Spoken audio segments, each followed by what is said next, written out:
All right. Good afternoon, everyone. Thank you so much for joining us again for today's Rising Wednesdays chat. We're going to be going a little bit over some clinical and residency trainings and what are the differences between the two programs or the two types of trainings, and at what points in your pre-health career will you experience this? Ale today will be sharing some of this information, so I'll go ahead and pass the mic over to her. Thanks so much, Angeles. Could you go to the next slide? So this information is going to cover a lot of information that may or may not pertain to you, but I want you to be ready in case you face some hurdles. So stick with us to the end about how to handle those hurdles. This information pertains to those with DACA, TPS, and those without a social security number. Next. Some terminology to keep in mind is that it depends on whether these experiences are unpaid or paid. So the requirement for clinicals will vary by program, but as long as they are unpaid experiences, then your employment authorization card, if you have one, is not needed. So if you have no need for that employment authorization card or the social security number, then you're able to participate in this unpaid experiences. In the next slide, some of the clinical or field experiences that you might come across through your program as a student may be called practicum, a capstone, rotations, preceptorships, or unpaid internships. And again, for these, you have no need for a social security number. You should have no issues. And if you do, this is where you can really advocate for yourself. In the next slide, we're going to go over some of the clinical requirements. So for medicine, clinical clerkships, they usually begin during the third year of medical program.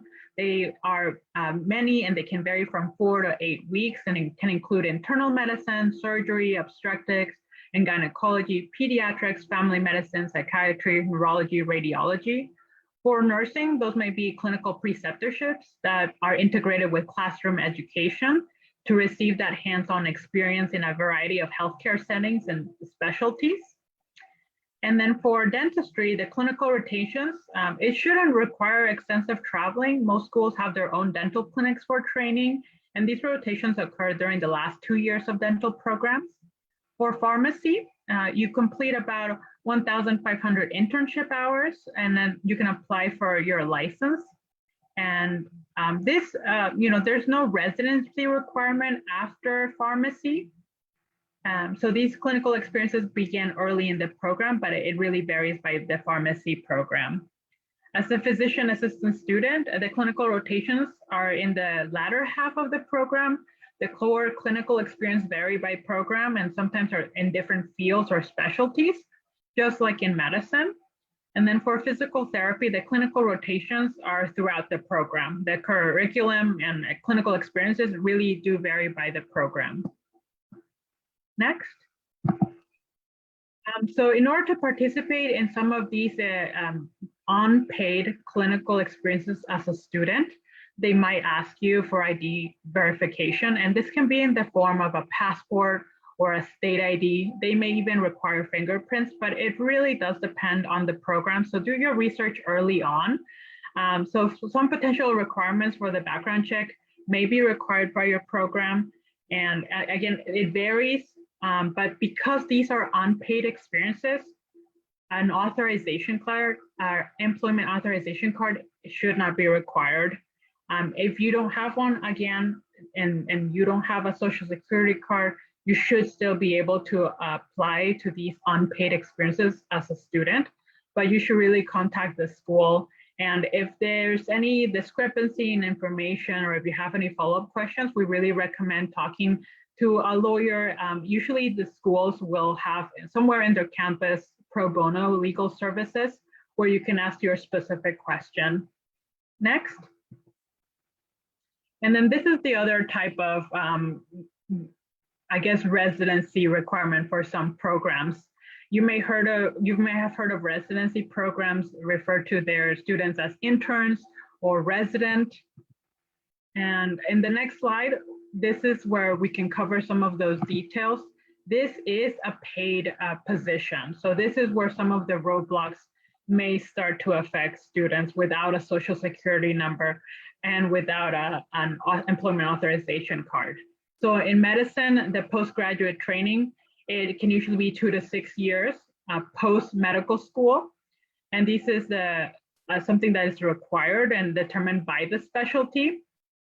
For nursing, clinical experience is not required for post-graduation. Experience is met during the program while you're still a student. And then for dentistry, again, there's no residency programs requirement for post-graduation. There are some specialty programs where they do require additional training. So you'll have to look at what that means for you, whether you do need a residency or not, depending on what your interests are in dentistry. And then for pharmacy residency, again, it's not required, but encouraged for professionals to advance. And for physicians, assistant, and physical therapy, residency training is optional and individuals can practice without completing a residency.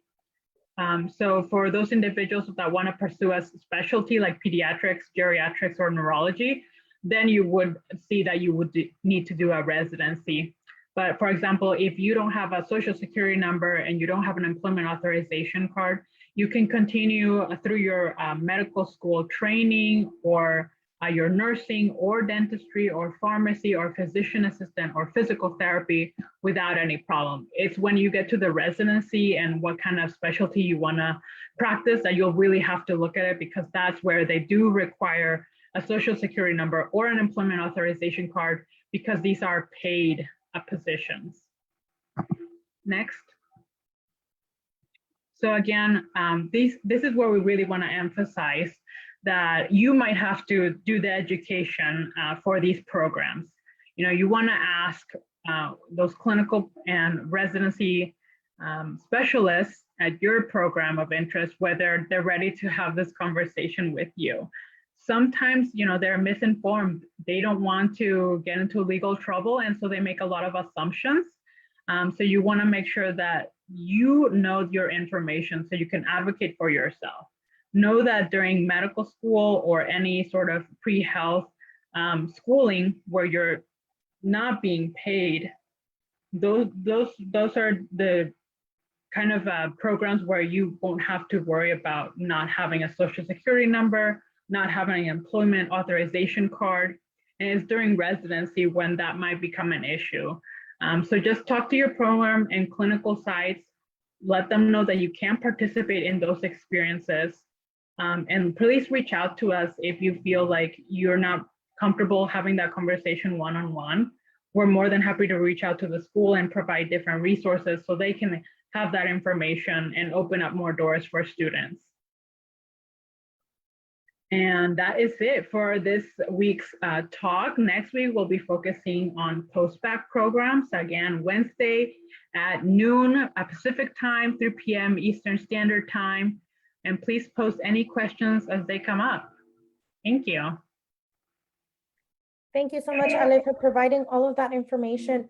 I do want to reiterate what Ale had mentioned throughout today's small chat is start preparing early, get familiar with some of this information, some of these requirements that are specific to each program. As much as we bring general information, know that your case is individualized and that some programs may require some things where others do not. The earlier on you have this information, the smoother the ride will be. And the more time you will have to ask some of those questions that may be a little difficult to get answers to. So once again, we invite you all, if there are any questions that came up during today's chat, please go ahead and put them in the comments below. Our staff members will be taking a look and hoping to provide some of those answers.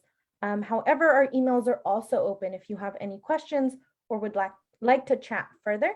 But with that, thank you guys for joining us. We will see you all next week where we will talk a little bit about post-bac programs.